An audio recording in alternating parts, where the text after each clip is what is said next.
Recently, our client John met his banker to discuss plans for a clean energy building. What he found was a shared passion for building something more. Momentum for change. First Horizon Bank. Let's find a way. Go to firsthorizon.com/John.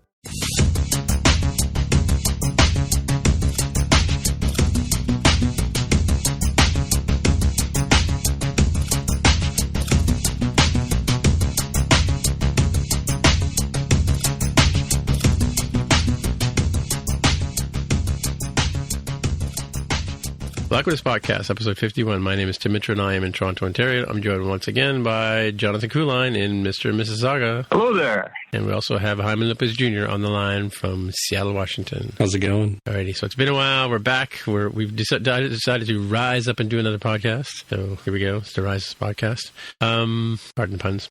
Yeah, so just let me go back to my notes, which are over here. Okay. All right, well, we'll start off with some fact check. I'm the only one that has some fact check here. Last time we were on the show, I guess it was our live extravaganza, which is also on YouTube, if in case you people don't know. We were talking about Space Ghost, and that was voiced by the one and only, the legend himself, Gary Owens, who was also the announcer on Laugh-In and a lot of, I guess, NBC properties too, but he had that really distinctive voice that we were talking about. Probably been in tons of cartoons as well, right? So... And that's the extent of the fact check from last time. Because we were spot on last time, you know. There was no mistakes made. And we'll jump into the headlines. I have a story here that I posted a couple of weeks ago. This may not be news to people, but it is maybe news to you guys.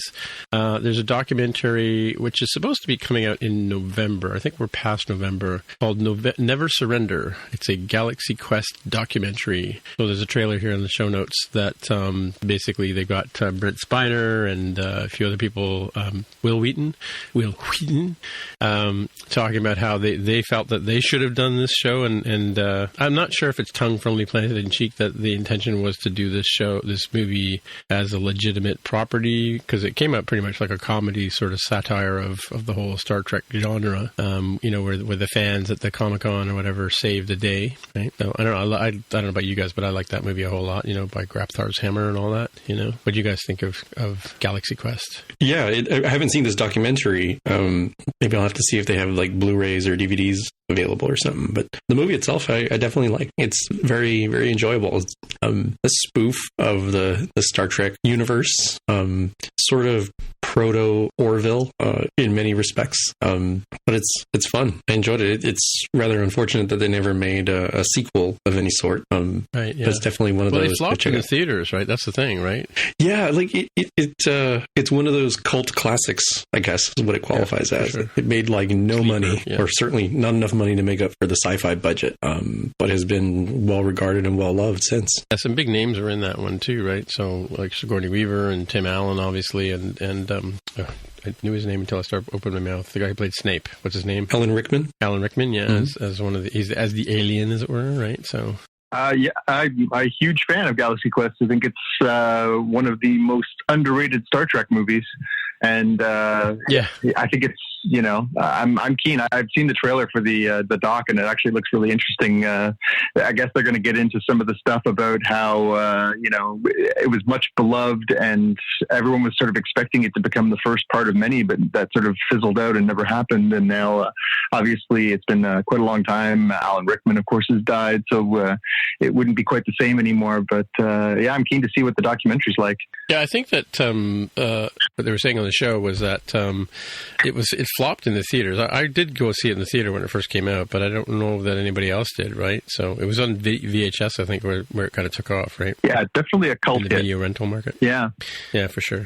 All right. So, Jonathan, you got some stuff about, you'll lead on with the news of the day, as it were. The news of the day, yeah. It's a couple of new things. So this weekend was the Golden Globes, the first sort of awards show of award season here in 2020. And not a lot of a big sort of genre, sci-fi, fantasy stuff at this year's awards, but we did get a big win for one of those things, and that was Joaquin Phoenix won for his performance as the Joker in, of course, the Joker movie.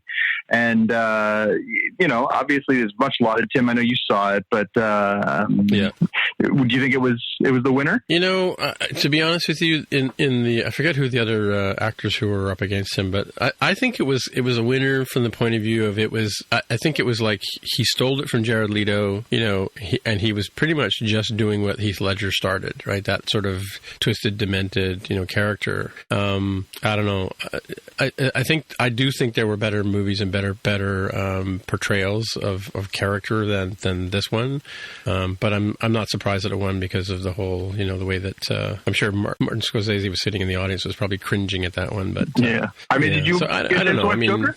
I did, and it's kind of a weird film because it's not like it fits in super well as like a superhero movie. But it is, in my mind, I thought it was a really well done movie, and I think Joaquin Phoenix did a really good job of portraying movie for sure. Yeah, portraying. It's a very sad movie, right? You're not like happy at the end of it. It's very like watching a man go into madness. And honestly, he lasted longer than I probably would have. I think I would have been Joker 20 minutes into that movie with everything that was going on around him. Yeah. Well, I mean, it was a bit like King of Comedy, and I think maybe that might have been intentional, but it sort of, the plot line sort of had been done before, and I don't know. I don't know if it was an interesting story, but you could almost see it coming all the way through the big finale part. I'm talking about Jaime, right?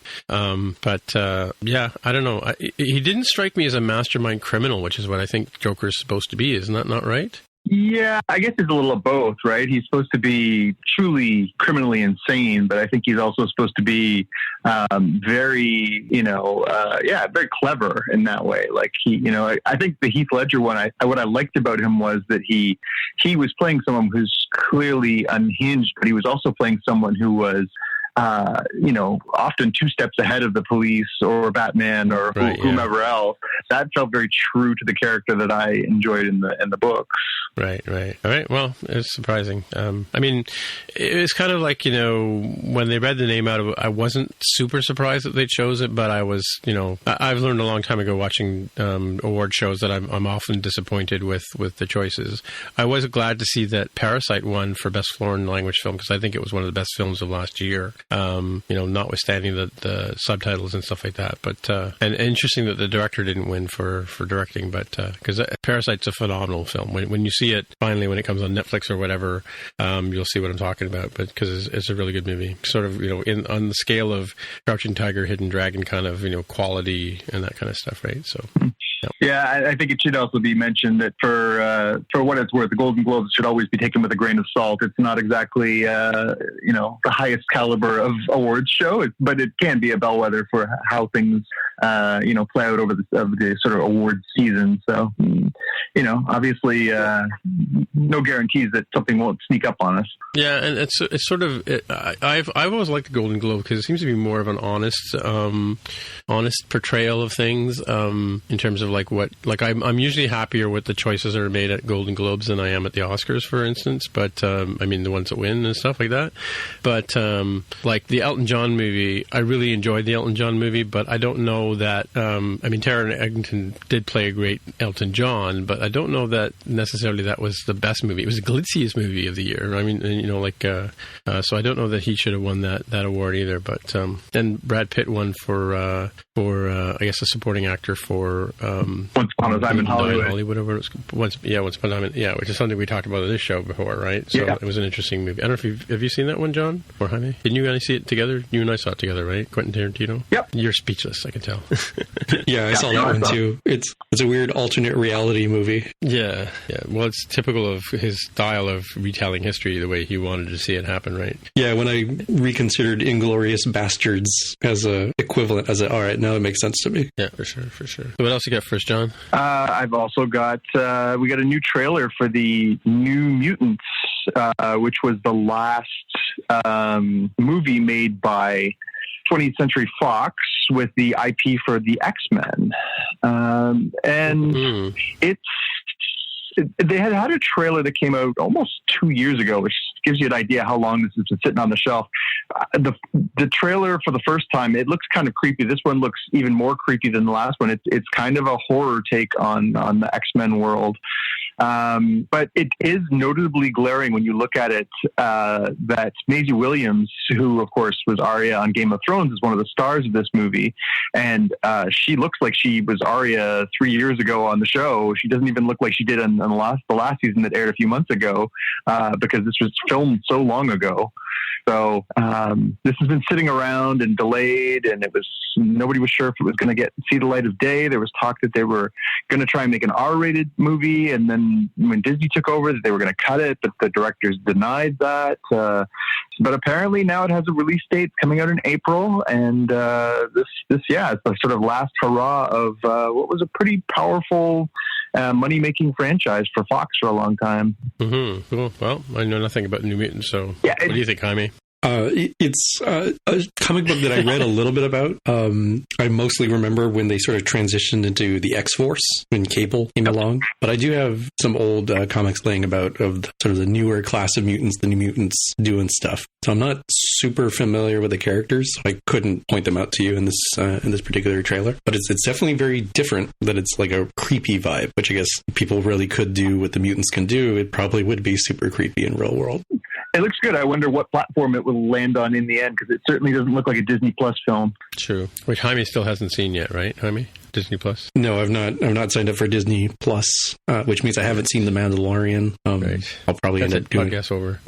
I'll end up probably binging that at some point. At this point, it might be post Picard. I'm not sure. I gotta save my pennies for all these streaming services. Mm-hmm. Mm-hmm. All right. What's next, John? Next up, well, speaking of Disney Plus, we've got the upcoming 7th season of Star Wars Clone Wars has been given a premiere date, which is pretty cool. I think, for fans, and I am certainly one of the Clone Wars series that lasted for a long time. It kind of got an ignominious end. It just sort of ended and didn't give us a lot of wrap up. So when they announced that they were going to make this and put it exclusively on Disney Plus, I was excited. So this final season is coming on February 17th now. They've released that date today, and it'll be really interesting to go back to that world. It's been a long time. It was 2014 was 6 years since we last saw that world, that sort of chapter of the Star Wars saga. To go back in there and sort of wrap up what happens with Ahsoka and with Obi-Wan and Anakin, the sort of final, last chapter of that war.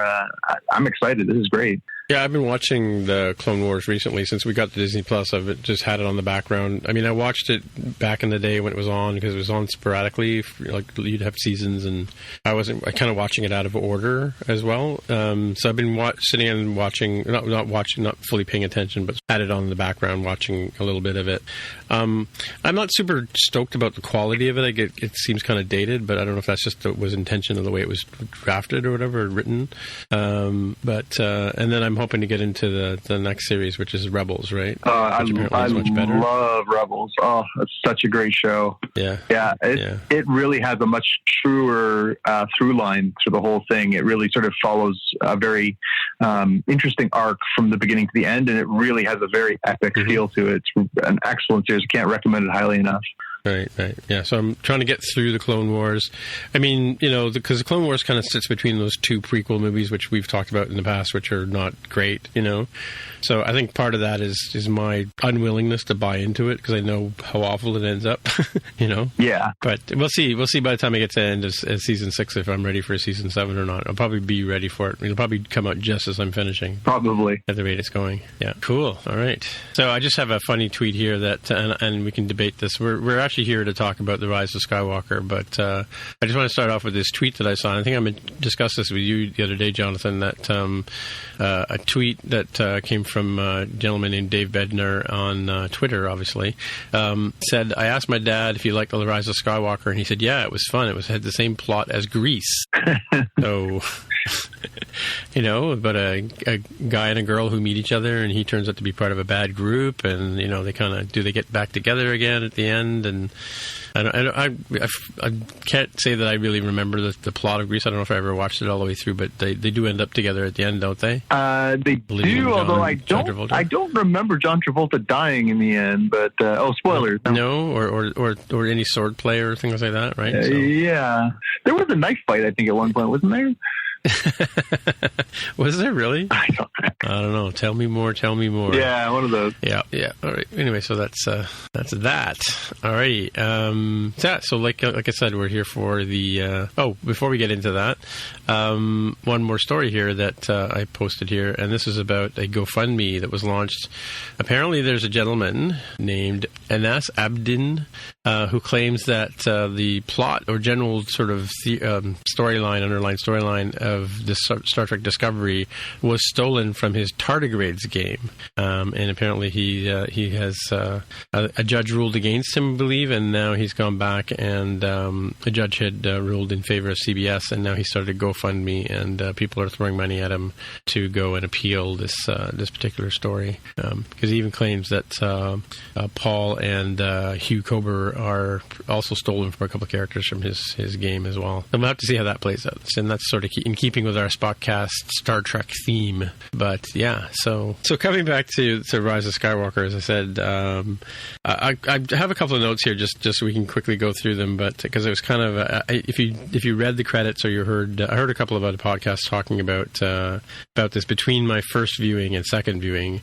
The way it worked, Jaime, as I was saying before, Jonathan and I went on the Friday that it premiered, which wasn't technically the first day because they did show it the day before, and then a couple of and the number one fan of Spockcast, Xavier, couldn't come; he had to work, and so Jonathan and I went and watched it again 3-4 days later, I guess, and after Christmas, right? And so in the meantime, Christmas I had heard a couple. Oh, Christmas Eve we went. Yeah, okay, Christmas right. Eve. Oh, right, yeah, the new tradition, right? Yeah. Some people go to Mass, we go to Star Wars. Yep. Anyway, so I just want to point out from the credits there were some interesting people, like Babu Frick was voiced by Shirley Henderson, of course, who played Moaning Myrna on Harry Potter series. Moaning Myrtle, yeah. Myrtle, yeah. And she's been in a few British movies, but she's most famously known for voicing that character. Dio, or D0, is it Dio? Dio is voiced, of course, by J.J. Abrams, right? Wicket in The Hobbit, Hobbit was Warwick Davis.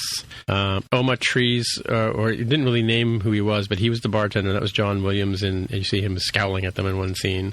And Oma Trees, and Oma Trees is mixed around spelling for Maestro. Oh, is it? Oh, cool. Yeah. FN078 FN0878 is Danny Harrison, George Harrison's son. I wonder if that's his birthday. Wedge, of course, was in the movie, Wedge Antilles. That's played by Dennis Lawson. They dragged him out of retirement, I guess, to do that.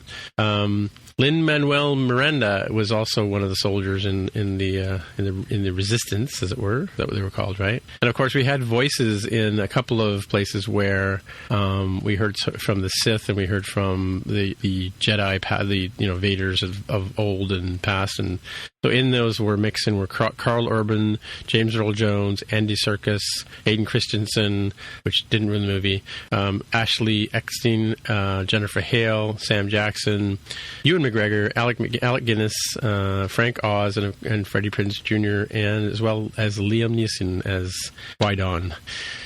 All right, so let's. How should we do this discussion of Rise of the Skywalker? How do you want to do it? How do you want to play this? Are we going to do spoilerific or what? I think it's been like 3 weeks. I think this is now a Take Your Own Chances podcast. Right. Okay. All right. So, how about you? So, well, let me put it this way.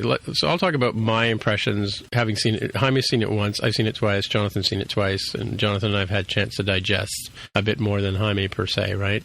But my initial impressions were it was kind of a busy movie, but entertaining, right? I'm not sure that some of the things... I missed a lot of things in the first viewing, obviously, because it's really fast-paced. And having sat through it the second time, much like like when I first saw Star Wars back in '77. I went, on the first night, and then I went with my friends on the weekend to see it again. And the second time through, I saw a lot of weaknesses in the sort of portrayal of characters and plot lines, stuff like that. Because I remember that being 17. But there were some weird things that I kind of missed the first time through, and having a chance to see them the second time. I'm not giving them away just yet because I'm sure we're going to talk about them in detail. I found the second time the movie was a little bit weaker, and we were talking about this at our collective gathering yesterday, Xavier and Jonathan and myself. I don't know. I found out I rate it higher than you guys do in terms of all the Star Wars. I put it somewhere between. I think these last three movies are way better than the prequels. And I do like them. I like these three movies, but obviously I'm in a minority. I think maybe, unless Jaime wants to chime in and give his initial impressions. Yeah, I think I assumed I was going to come in as the apologist on this one because I was sort of rethinking and actually rewatching The Last Jedi. This had been on TNT or TBS over here, so I just randomly happened to see it during the holidays. The flaws here strike me as not purely J.J. Abrams. Certainly, I'm sure we'll talk about the ones that I do think are specifically like J.J. Abrams flaws. There's a ton of flaws that are Rian Johnson from The Last Jedi director flaws. And then in my mind, I'm like, well, the meta answer is it kind of feels like Disney went into this trilogy without having a specific plan for how the major beats of this story was going to work. Because this movie ends up with the culmination of a lot of different things that they could have handled a little bit better, maybe starting in The Force Awakens, but for certain, The Last Jedi needed to do more, and it needed to undo less so that you don't have this movie, which undoes the previous movie for the most part, and then just kind of comes in with some out of nowhere stuff. So you're right. The pacing is it's certainly not a boring pacing, but it's a little too fast paced. There's like no room to breathe because it's got a lot to do. It's got to undo half of the previous movie. It has to set up something that wasn't set up in the previous movie, and then it has to try to quickly wrap it all up. Right. So it's a messy movie from that perspective. Yeah, and we can talk about the absence of Carrie Fisher as well, because they kind of tried to make up for that, and we can discuss whether that was successful or not. But before we do that, Jonathan, what are your initial impressions of the movie? Yeah, so we did talk about this. So yeah, I have had some time to really think about it and sort of go over these plot points in my head, and upon reflection, I don't think it holds up particularly well.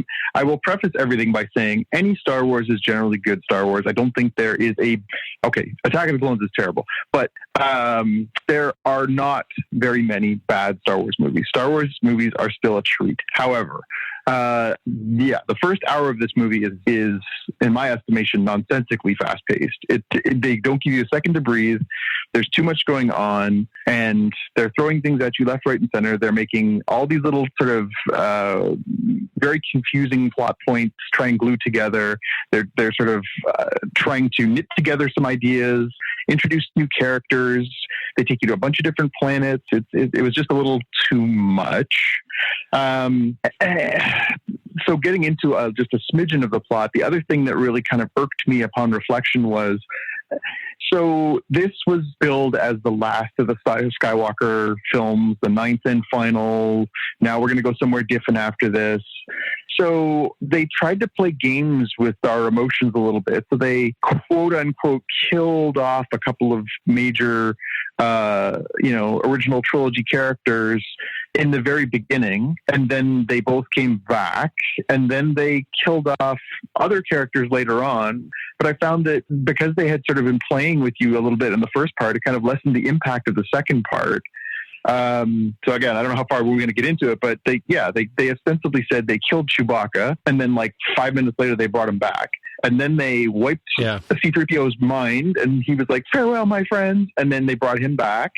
And then by the time you get to Princess Leia dying, because obviously Carrie wasn't around to film it, her death was kind of a weak sauce death in that she's supposed to have like reached out to Ben and then died in the exhaustion of using the Force. But because she was there to act it, it's kind of a little weak. and then they come back, and then they kill off Kylo Ren, and then they kill off the Emperor, and by then you're just like, you know what, I'm done, I'm out. Like, this is just getting nonsensical. But first and foremost, how do you bring back the Emperor and make him the central character of this film, make him the villain for the third trilogy in a row? The overarching villain is Emperor Palpatine. How do you bring him back and not explain how he came back? That's just stupid. It's insane. Well, he was on suspended animation, obviously. He was like on a respirator, that thing that he was connected to, was some big sort of giant, med bed, right? Yeah, Darth Vader threw him down a shaft. We heard him explode. Yeah. And then in the end of that, he broke a finger? Yeah, cracked a few nuts. Well, we heard something explode, and I think if you imagine that he was like Rose at the end of Titanic, he was just hanging on to like a door. But then the Death Star exploded. He rode those shockwaves. Well, Luke did the same thing, because Luke fell down the shaft and ended up hanging onto an antenna, and then called Leia with his mind, and she came and got him, right? Luke was 24. This guy's 160 years old true. now. That's true, and he's got a few hangnails. Yeah, that was. Yeah, I mean. Yeah, and how do you explain the fact that there's only a master and an apprentice, and then there's all of a sudden there's 5,000 Sith sitting in the stands? Are these like the ghosts of the Siths of the past? I mean, yeah, I think that was. I thought they were just like the scrubs. They weren't going to become, like the cool kids club. They were more like the entourage. Yeah. So speaking of bringing people back, do you think that the scene where Harrison Ford comes back? Oh, sorry, spoilers for folks. Gosh. Where he comes back and talks to Ben. Right? Do you think that was supposed to be Leia's part? 100%. Carrie Fisher's part? 100%. Yeah. Again, if they can bring back Grand Moff Tarkin in Rogue One, why couldn't they bring back a Carrie Fisher? They shouldn't have brought back... as a blue ghost. Yeah, they shouldn't have brought him back in that movie. He looked really way past the... Yeah, he didn't. He looked like he passed his best before day. He didn't look good in that movie. I think they should have just shot him from behind that whole movie. Well, what's interesting about the what was the second one called? Last Jedi, right? What was good about that one was when Luke Skywalker comes back to Kylo Ren. He comes back to Kylo Ren as Kylo Ren would have remembered him. Mm-hmm. With the what do you call that? Grease and formula gray gets rid of the gray in your gray hair. Just for men? Just for men, yeah. He just arrived back from the Just for Men club. He's got like trim beard. Doesn't look. He's cut all his hair short. It doesn't look like the hippie in the end of the movie. But and even when he goes to meet Leia at the end and say goodbye to her, he still is in that same 10 years ago look, right? Why didn't they do something like that? I mean, of course, they couldn't do that with Harrison Ford because he's too freaking old and probably wouldn't put on the Grecian formula or whatever it is, right? Yeah. Because, I mean, how would Ben know him as that old guy? Because, other than the fact how he killed him, Kylo Ren killed him. Yeah, that's how he looked. That's like how he looked right before he got stabbed through the chest by Ben or by Kylo. I suppose. Why didn't he have like a hole burnt in his chest, right? like Death Becomes Her, right? Yeah. That was an interesting thing. So did that scene actually happen, or was that in Kylo's head? Well, of course it was in his head. Just like Harry Potter when he saw Dumbledore at the end of Harry Potter thing. He says, when Harry Potter says to Dumbledore, "Is this real or is this in my head?" And he says, "Of course it's in your head." Yeah. And Kylo says the same thing. So wait a minute, is this the last episode of Harry Potter that we just saw? The Deathly Hallows? No, sadly, that was better made. So that was a little kooky. There was so many questionable things. Jaime, I think you nailed it right off the hop, though. I think this movie, to me, just screams corporate interference. Like, the whole thing was just like, I know J.J. Abrams is much better at starting things than finishing things, because I watched Alias, but I think... But have you watched Lost? Yeah. So I think that's fair. But at the same time, I'm looking at this movie thinking no artist would have made some of these choices. No artist would have done this. Nobody as talented as J.J. Abrams would have made all these decisions. I'm sure some of them were his, but I think that Disney got so much flack for The Last Jedi. There were so many people scorching them online over it. I think they were just like, you know what? Let's do exactly what we did with The Force Awakens, and we'll play it safe, and they'll fan service the heck out of this thing, and we'll give them what they want. Palpatine's the bad guy. Everybody ties up in a nice bow. we'll play it safe and right down the middle. We'll undo the things that people didn't like, and we'll just play it straight down the middle. And I think that's cowardly, and I think it's artistically void. And I think that's what really kind of sticks in my craw about this movie was like, this is, it's so bland and so formulaic and so predictable. And that's, say what you will about George Lucas, but he always gave you new things to chew on and new ideas. They weren't always great ideas, but he was always pushing the envelope and trying new things. This was just saccharine nonsense.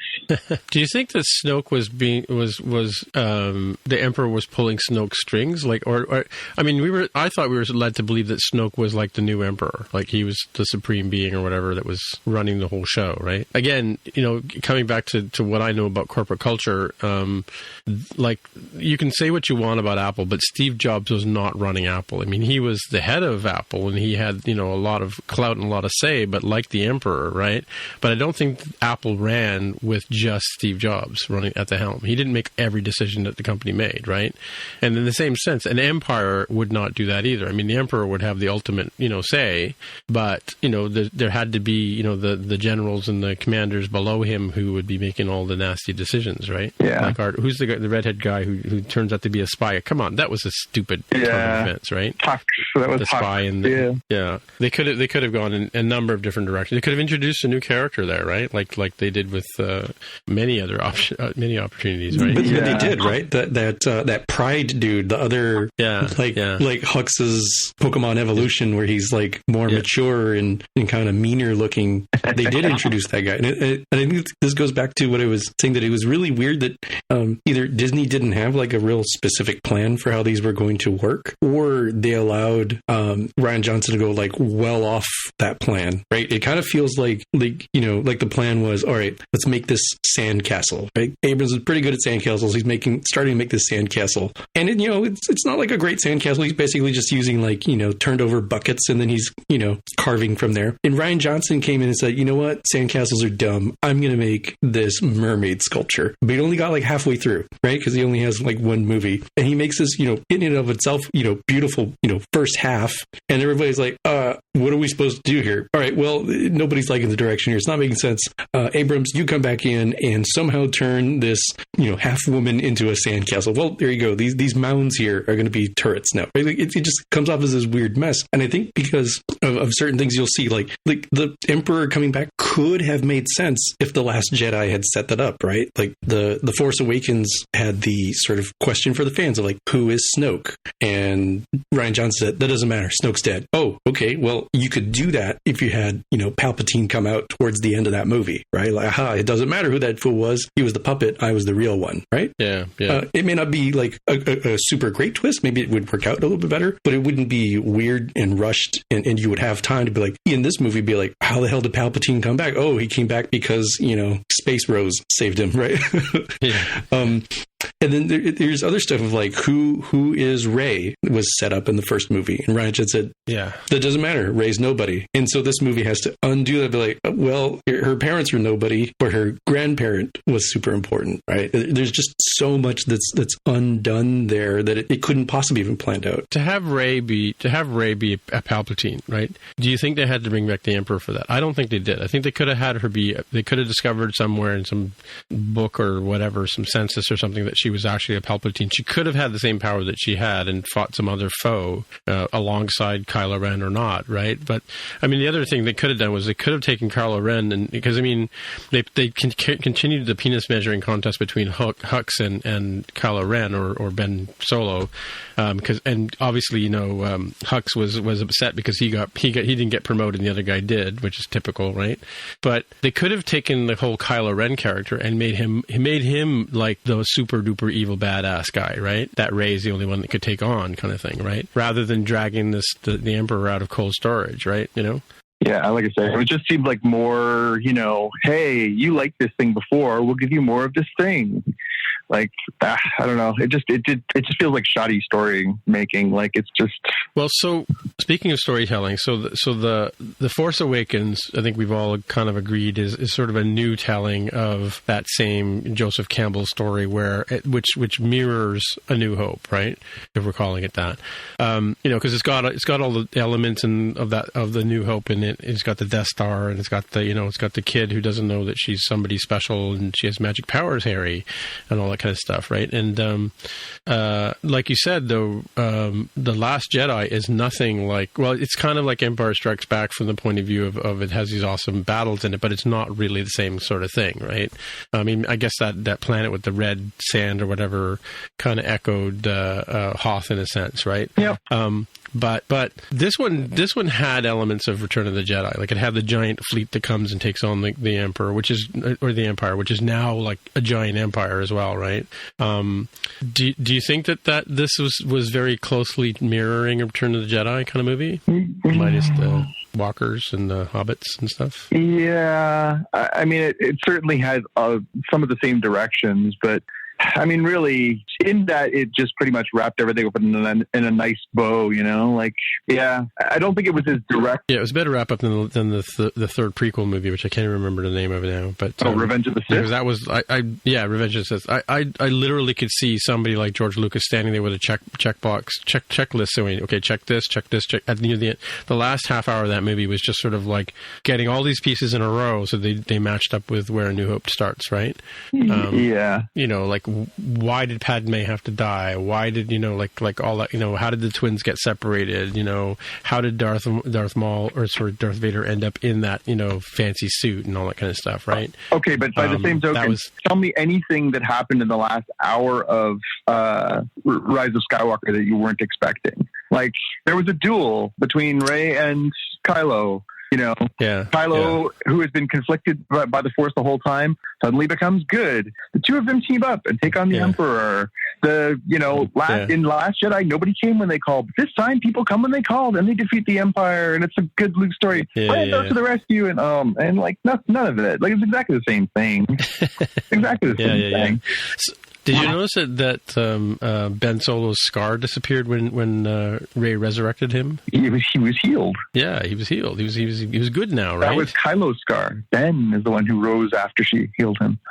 Yeah. There's a few other sort of glaring issues with this one. So, one of the messages that I loved from Last Jedi was what Rian Johnson did by saying Rey's family was no one. She came from nowhere. It spoke to that whole idea that you don't have to be a princess or a son of a Jedi or whatever. Exactly. Yeah, you can be no one. You can be the broom boy from the end of the movie. You can be anyone, and you can rise up and be the hero of the story. That's very true in storytelling, and it's a beautiful thing to tell to people, particularly to young women. And to immediately come and go, no, remember that? None of that. So that was really kind of, I thought, a pretty big slap in the face to the kind of story that Rian Johnson was telling, but also to all those people who took that story, all the kids who would have enjoyed that message and said, no, you have to be the granddaughter who's hooked up with the son of Darth Vader, who's hooked up with, like, that was kind of one of the ongoing criticisms of, Star Wars. We made fun of that in the 80s, of the fact that everybody, and Darth Vader was related to Luke Skywalker, who's related to Princess Leia, whose trash can was once R2-D2, and and their uncle was Yoda. Your mother's brother's friend's roommate's second cousin from whatever the actual line is from Spaceballs, right? I don't ever remember owning a droid. Exactly, yeah. Yeah. So they do all that stuff. It just piles on the sort of, the artifice. It feels fake. It feels like a sci-fi movie. It doesn't feel true to life. When they broke away from that and said, hey, actually, you're not a Kenobi. You're not a Vader, Darth Vader's child. You're not a clone. You're just some girl who grew up somewhere who happened to have Force powers, and now you're coming into your own. That was a much nicer message. I don't like what they did with this. I don't like that she's a Palpatine. I get the whole point is that she's a Palpatine, but she overcomes it, and then she chooses to be a Skywalker, and so it's about choice, and you're who you choose to be, not who you're born to be. And I get what they're trying to do, but I just thought it was weak. And the other thing that we haven't talked about is, the Kelly Marie Tran stuff, you know. What? I didn't see that part. So she was obviously a major part of a major part of the second movie, and they built it up that she and Finn, she loved Finn, and she almost sacrificed herself to save him, and she was this big fundamental character. And in this movie, they were like, "You go stand over there and stare at that computer for 2 hours, and we'll let you know when we need you at the end." And that was terrible, just terrible. I can't believe how glaringly bad that is. Yeah, that one definitely does feel like Disney interference when they saw the backlash over Rose, the character, and Kelly Marie Tran, the actress. But I'll go way back to The Force Awakens. So at the end of that movie, Finn romantically should end up with one of two people. Rey, because it seems very clear that J.J. Abrams set him up as, potential coupling with Rey, right?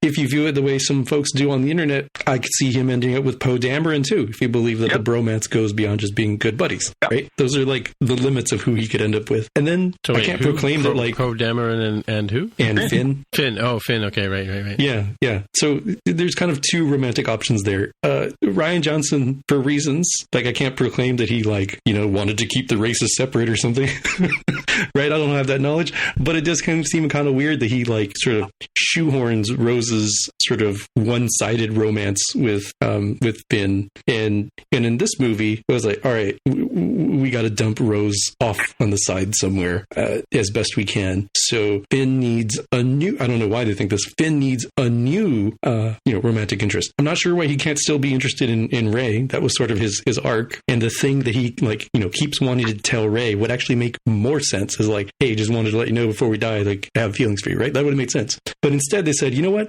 let's get somebody who's appropriate for Finn, who's a corporate speaker, who's appropriate for Finn. Oh, you know what, she was a stormtrooper.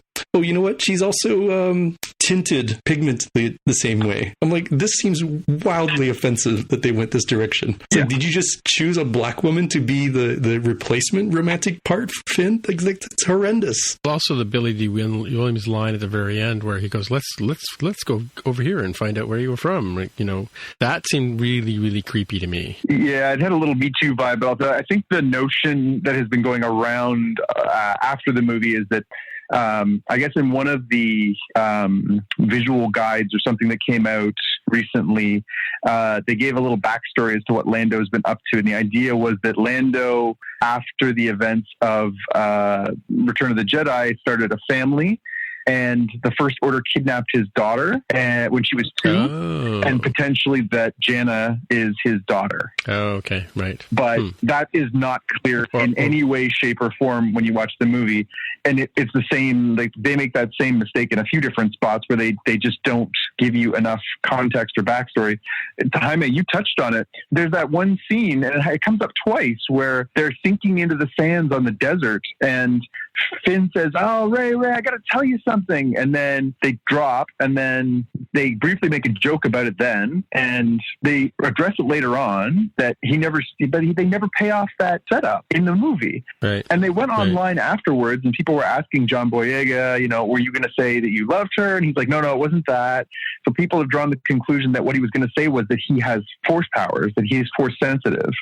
That was what he's going to confess. But that should not have to be up to speculation. When you set it up twice in the movie, pay it off. Like, what is the point of that? Like, it's just, again, it's just shoddy filmmaking. Well, maybe it was bad editing. Maybe somewhere in the DVD box set we're going to find out where all these deleted scenes went, Yeah, you should have been in the movie as opposed to the 10 different tangents we took and the 10 new characters you introduced for no particular reason. Yeah, I don't know. But like you said, they did a lot of setups for things that either kind of paid off or would mirror later. It was like a very badly written murder mystery, where you lay the traps and then obviously the pieces fall into place. Right, sort of thing. Yeah. So, and that's why early on I said there's kind of three pieces to it. There's in terms of the flaws that I see. I see the overarching Disney not having a really good plan, and then also sort of like reacting to things as they go along rather than sticking to the plan. I see Rian Johnson and J.J. Abrams sort of like fighting over like what's the theme of this trilogy. How are these things going to line up? And then I also see the things independent of all of that, like excising all of that and saying, okay, what did J.J. Abrams do with what he had? Like, I think he had kind of a crappy hand, but he still made some mistakes, like, not explaining, what was Finn going to say, not explaining if you're going to go this route, why is Jana important and how does she link to Lando? And I think there's definitely time in the movie to do that. If you remove the first weird, go find stuff on the treasure map piece, or at least condense it, right? They didn't need to find the Sith, compass thing that then would take them to the dagger thing that then would take them to the Death Star, right? Like, I feel like there were ways you could have written that, like, oh yeah, let's just go from point A to point B. Let's not go on this weird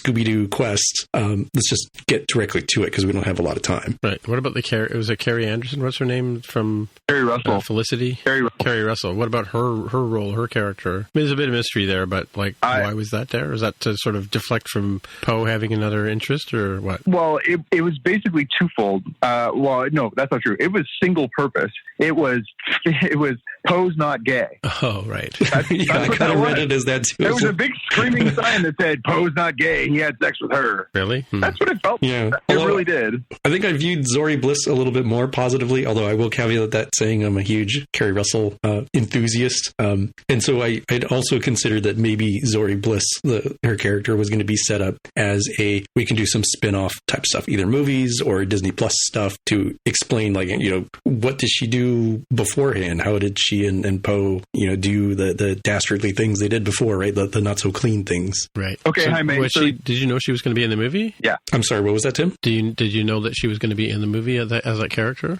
Yeah, I follow enough of the news stuff to know that Carrie Russell was going to play what was thought to be like a bounty hunter. I mean, like, you look at her visually, right, even, and the way she handles stuff, like, you never actually see her entire face. I'm like, oh, that's like the Boba Fett for this trilogy, right? Yeah, just like you had Jango Fett for the prequel trilogy. So I kind of knew what was going on there, right? I was like, I could see what you're doing here, but I was not offended in any way. I did get the, like, oh, this straightens, with air quotes, this straightens Poe. But I was like, all right, I'll give them some benefit of the doubt of, like, this gives them a little bit of backstory, and you can create some actual some spin-offs from there. So here's my issue with the Carrie Russell casting. Jaime, you're a fan, right? Mm-hmm. What is the most distinguishing characteristic of Carrie Russell? I mean, you'd have to say, like, like, generalized face at the very least. Her hair. Right? It's her hair, which you never see in the entire movie. Yeah, but I mean, unless you'd have to completely redesign the character to deal with that, I guess. But or have her take her helmet off. It's certainly the most notorious thing is her hair, right? From Felicity season 2 thing, like, for sure. Yeah, I just thought that was really funny. Americans, yeah. So yeah. On the more positive side, I do think, and you have the actor's name here, Babu Frick was by far the most successful character there, I think, from the new ones that were added. As the little guy. What I wrote in my notes, the little guy that fixes your cable box so it gets free HBO. That's who that dude is. He reminded me of the little character from was it like a cockroach or something like that from the Muppet Show? Was that a Muppet? Like Pepe the Shrimp or something? Yeah, I forget Pepe what he's the called. Shrimp. Yeah, him. Yeah. The prawn, maybe. Yeah. Yeah, I think people definitely made happy sounds when he was around on screen. When they first show him tinkering with C-3PO's memory, and people audibly cheered when they saw him in the final battle when in Zori's ship. So I think that's definitely a good merchandise opportunity, if nothing else. But it's also not super offensive either. The trailer had me ready to have C-3PO pass away, like get his brain fried, and that's it, right? I was ready for that. But, when he came back and, of course, they had the time machine backup that R2-D2 stored from earlier, I don't know. Did they need to bring him back and have that? I mean, I guess he was the comic foil in all of these movies. But, like, this is supposed to be the end of that that trilogy, right, or the original sort of series, right? But couldn't he have been the comic foil as the rebooted C-3PO? Yeah, well, he was, obviously, right? Yeah, he did come back as that boob. Again. Oh, you mean rather than having him restored by R2-D2 at the end? Yeah. That happened really quickly, too, by the way. Yeah, same issue I had with the Chewbacca one. Again, Chewbacca is taken prisoner, then, but he accidentally dies. And you're like, oh my God, Chewbacca. And you're like, seems a little suspicious at the time. Like, that seems like a big character to kill, like, off screen in an explosion. Yeah. So I wasn't falling for that for a second, but I was like, I get what you're trying to do here, and I don't like it. And I thought at least it would take a little while before they sort of threw you the double switch. But yeah, like, it was like 5 minutes later. Because again, breakneck speed, they were like, stay with us, he'll be right back.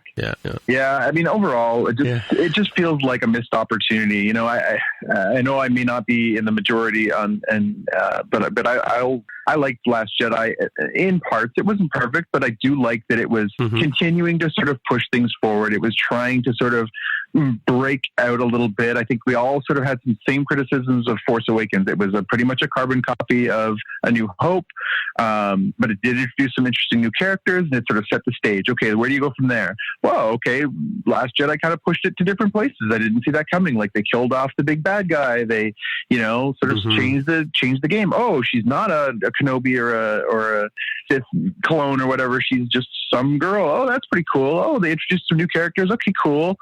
They kind of reboot from there. Okay, so where are you going to go from there? Oh, we're going right back to Force Awakens again. All right. That's kind of a disappointing end note for all this stuff. And I think one of the most telling things is that they announced, even before this movie came out, they announced that Kevin Feige is going to move over and take on building the next sort of chapter of the Star Wars universe.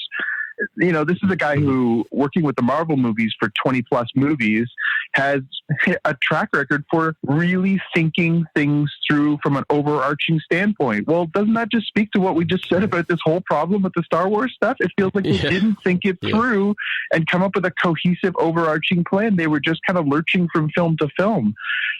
And I get that there was like some major issues. Obviously, they were trying to put out, 3 movies in like 5 years. That's a pretty aggressive strategy for rolling out movies, especially ones that cost as much and require as much time to make as these ones do.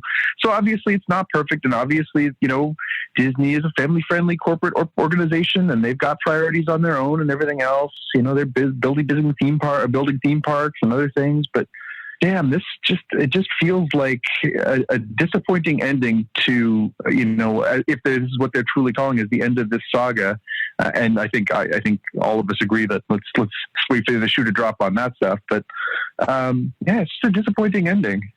And it's weird that it happens in conjunction with The Mandalorian. And I know, Jaime, we're not going to spoil anything for you because you haven't had a chance to catch up yet. But The Mandalorian was quite good.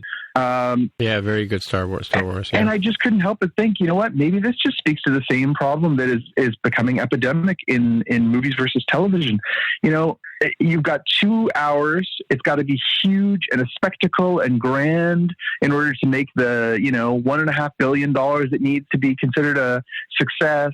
How do you compare that against something like Mandalorian, where they've got you for, 7 or 8 episodes. They've got you for, 4 hours plus 5 hours worth of television. They can really take their time. They can do different things.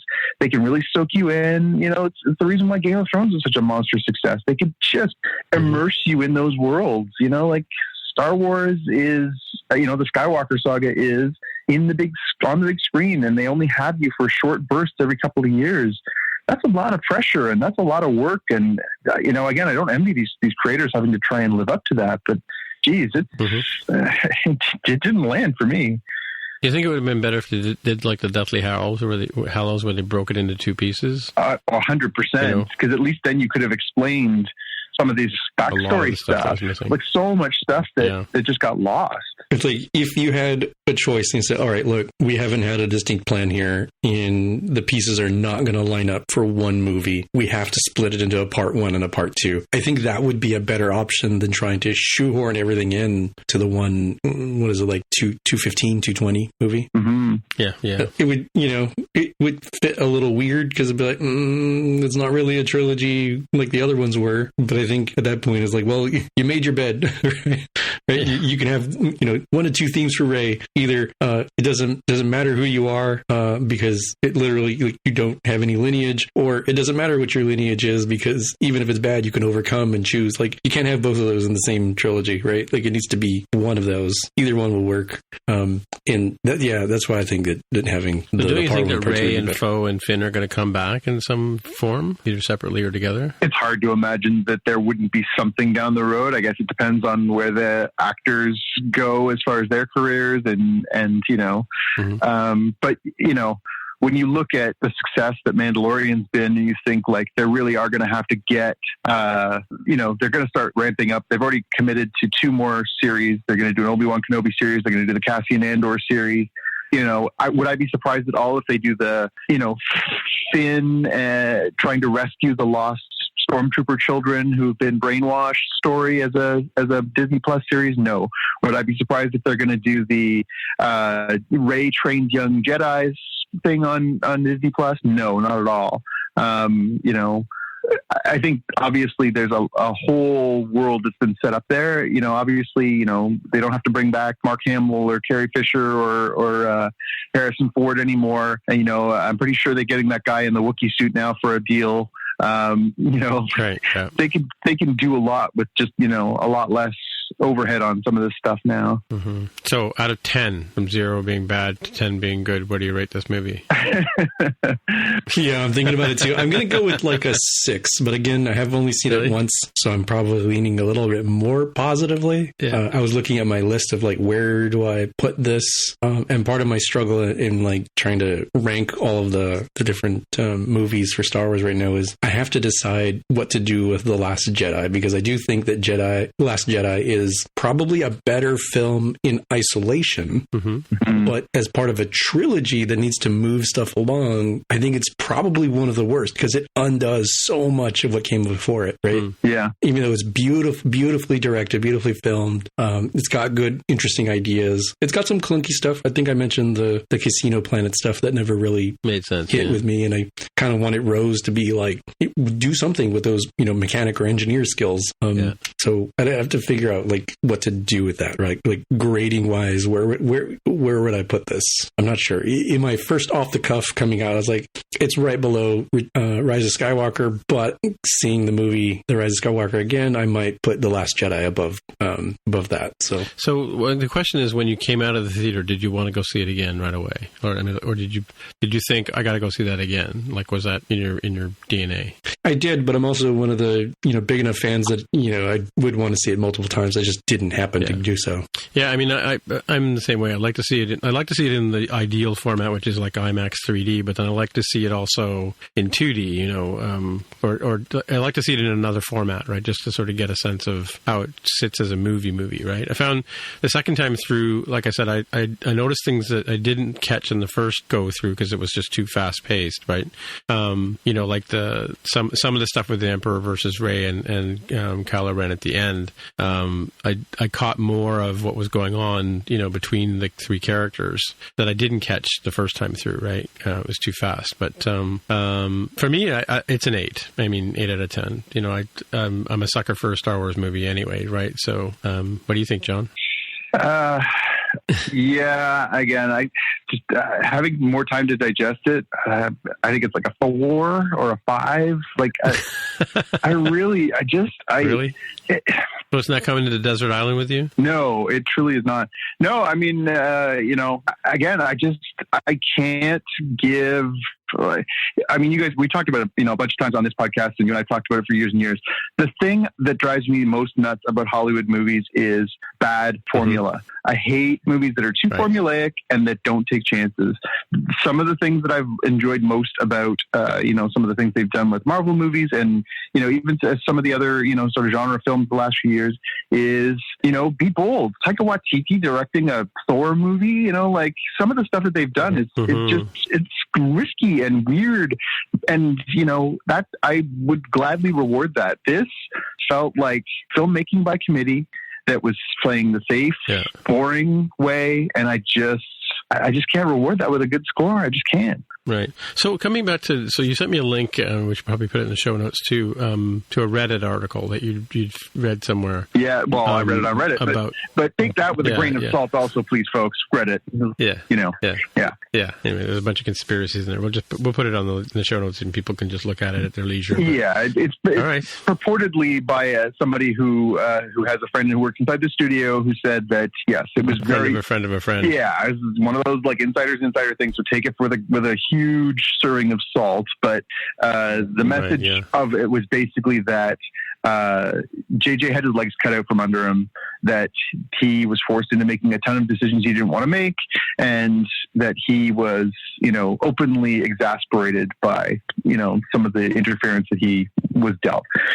Do I think it's true? It's quite conceivable. Again, I'm not going to take any of these things as... Yeah, but directors leave movies, or directors get fired from movies all the time, and especially at this scale. I mean, that's like how Ron Howard stepped into Solo, right? Yeah. Who was supposed to direct this one if it wasn't going to be J.J. Abrams? It was supposed to be originally... Rian Johnson? No, it was supposed to be Colin Trevorrow, who directed Jurassic World. Mm-hmm. Okay. All right. So it came out, there was an interview a few weeks ago, I think it was the Times, that had a piece that, was talking about how, after seeing his draft, they just felt like it wasn't a good fit with where they thought it was going and everything else, which is all just Hollywood speak for, he wasn't doing what he was told. Yeah. But, again, I think there's a good case to be made. Like, there's a reason why the Russo brothers directed like a series of these movies. It probably would have just made more sense to say, you know what, JJ, do a trilogy for us. That's why they already announced, like, you know what, again, we'll see if it actually comes to pass, but they said, like, hey, Rian Johnson's going to do his own trilogy. He's going to do all three of them, and he's going to do it himself. Well, that's probably for the best, because at least you're going to get one cohesive story, and whether you love it or you hate it, at least it's a joint, connected vision. Cohesive, yeah, like, that should make sense. Mm-hmm, mm-hmm. Unless you have Kevin Feige standing beside you saying, like, here's the 5 beats you need to get into your movie, Taika, because it's got to tie into our larger picture. All right. I guess we'll wrap it up there and move on to our watch list. So, Jaime, what do you got on the watch list? My pick here is a link on BBC America to view the Doctor Who TARDIS in augmented reality. So we'll have the link in the show notes so that you're transporting it home. You view it on your desktop, all you see is a fancy pants QR code. But if you view it on like a mobile device that's AR compatible, you'll be able to have the TARDIS in your living room, on your house, out in the desert, wherever it is you decide to play. Was it outside of the TARDIS or the inside? The outside. Oh, okay. Because I was going to ask you which TARDIS. I don't know if they differ at all since I'm new to the series. It looks indistinguishable from the Jodie Whittaker version to me from the outside. Right, yeah. They're all the same on the outside. Okay. Because the TARDIS is broken and can't transform into other objects anymore, which is why it's stuck as a phone box from the 60s. But anywho, Jonathan, what do you got for us? So what I'm dying for and both really eager to see and also dreading the end. Yeah, exactly. And dreading the end of. So The Good Place returns this week for its final 5 episodes of its final season. And I'm dying to know how they wrap up and how they land this story. Again, we've had a series of, thank you very much, Rise of Skywalker. We've had a series of disappointing endings in this last 6-8 months between Game of Thrones and this, and lots of criticism of how some of these series have ended. Very few actually over the last few years have landed properly. So it'd be really interesting. I've loved so much of this program. It's been such a wonderful show for the last 3 or 4 years. I'm really curious to see how they land something that has been now become a real cult hit and something that a lot of people are enjoying. So 5 weeks left to go, and I can't wait to see how they try and bring this one in. And we should also say, I think all 3 of us, Picard. Well, wait, that's my pick. You stole my pick. Oh, come on. He's on the phone, so he can't read it. Oh, you can't see the notes. Oh, did you put a note in there? That's what I pretend. Yeah. Jaime asked me earlier what my pick was. I didn't have anything in here, but well, the watch list for me, obviously, Rebels is what I'm going to be watching next after I finish Clone Wars. Yeah. Although I don't know. I don't know. Do I really need to finish Clone Wars? Because I'm not finding, You would find it rewarding to get to the end of it. You'll find it rewarding because some of the characters' arcs do have a through line into Rebels.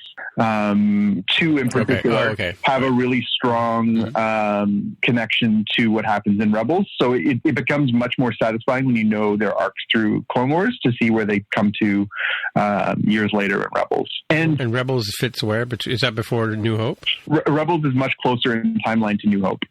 And I will say, for anybody who's listening, if you are enjoying The Mandalorian, both of those series, the Clone Wars and particularly Rebels, both have a lot of Mandalorian content. Dave Filoni, who was the mastermind behind both of those shows, is now the creator, the showrunner for The Mandalorian, loves Mandalorian culture, and so had huge chunks of Mandalorian storylines in both those series. Oh, yeah. So you learn a ton about Mandalorian culture, their people, their fate throughout the whole sort of story.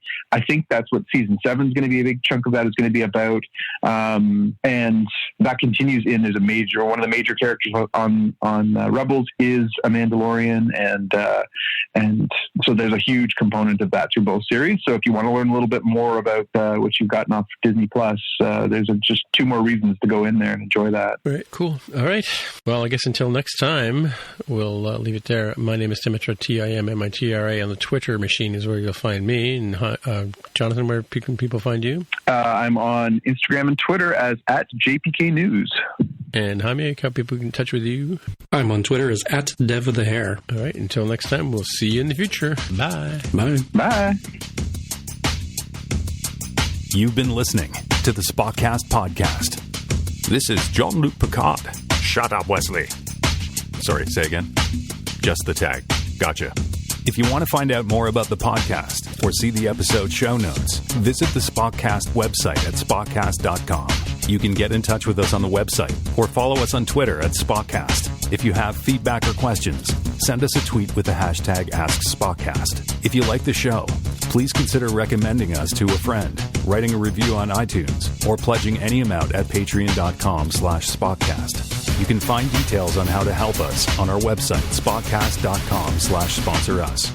Thanks for listening, and we'll see you in the future.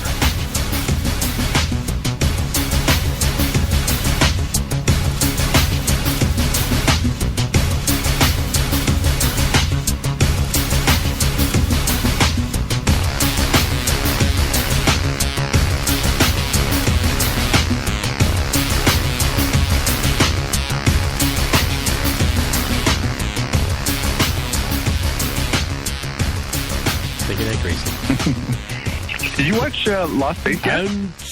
Yes, I've watched it. Have you? Season 2? Yeah, no, I haven't had a chance to watch it yet. I'm keen. Is it as good as season 1? Is it as good as season 1? You talked me into season 1, and I was a late comer to that one, but I really dug it after you recommended it. It's very different, because what's interesting about the show was that the TV show was they landed on a planet and they were on this planet for a while, and then they get back up into space for a bit, and then they get back on a planet again. So they kind of echo that in this particular show. But yeah, I mean the where they end up in this one is kind of cool. There's a bit more. There are more characters in this telling of. It's more like Battlestar Galactica in terms of the number of characters that are introduced in this one. Like there are a lot of them, as opposed to what was in the original movie. The original TV show only had like six characters, and then whatever alien of the week, right? But this one has a lot more human, the human drama that comes into it, and the skullduggery and all that kind of stuff that humans bring to it. It's not all Dr. Smith being the evil person. There's a bit of redemption and there's some more evilness, but worth a watch. It's interesting. Yeah, it's worth a watch. I think it's worth a watch. Yeah. Not so much. I mean, well, the robot kind of has a smaller role because they lost the robot, right? So yeah. You'll see how that plays out. Like the robot in Bill Mumy was a huge thing in the original series, right? Like I don't know if they originally planned on it being the robot and Bill Mumy being the main, because the 3 characters, Dr. Smith, Bill Mumy, and Will Robinson, and the robot were the 3 sort of main. They were like the Fred and Barney and Dino kind of characters, right? So whereas all the rest of the people were just sort of became supporting cast, which really irked the 2 major stars that were in that show, right? Because they didn't get as much airtime in later seasons, right? That's June Lockhart and Guy Williams, right? Yeah, Guy Williams was Zorro before Lost in Space. I know that. Or after, I can't remember. Yeah, he was the original TV Zorro. which was another good show too. Anyway, that's about that. What else have I been watching? Well, I watched all of the Apple TV stuff. You don't have access to that yet, right? No, I got it all. I don't. Oh, you have Apple TV? I do. You do? Okay. I haven't watched anything, but I have it. Oh, okay. Oh, you got it with your phone, right? Yeah. Yeah, right. Yeah. Yeah, Jaime just got a new MacBook. So does it start, or do you have to register first on the MacBook before you get to watch it, Jaime? I think I have to register with the actual device itself. I haven't seen any freebie option from other devices. Right. So cool. I'll have it relatively soonish, I would guess. Cool. Alrighty then. So I saw that Picard is going to be on at 9:00 on Thursdays here in scenic Toronto. We didn't talk about Doctor Who this week either. Yeah. What I was going to send you, Jaime, was a sort of the new Master does an explanation of the Master character in a clip that I was going to send you the other day, but you had said you hadn't seen it yet, so I decided not to send it to you. Oh, okay. Good. Yeah, but I'll try and find it and dig it up and send it over to you. Yeah, Jonathan, do you know if that's 9:00 everywhere? Or no, that would be, well... That's just when they unlock the streaming? Like, I don't actually know how they've done... Yeah, I haven't seen the details. We have it on CBS All Access. TV. Yeah, that's it. It's on cable TV. At 9:00 is the airtime. I don't know when it's going to be going up online on CBS All Access, so I think we'll have to figure that out on the first week, sort of what the window is, because, we might run into some challenges if it's different timing. Yeah. Anyway, Mac is here to tell me it's time to end the podcast.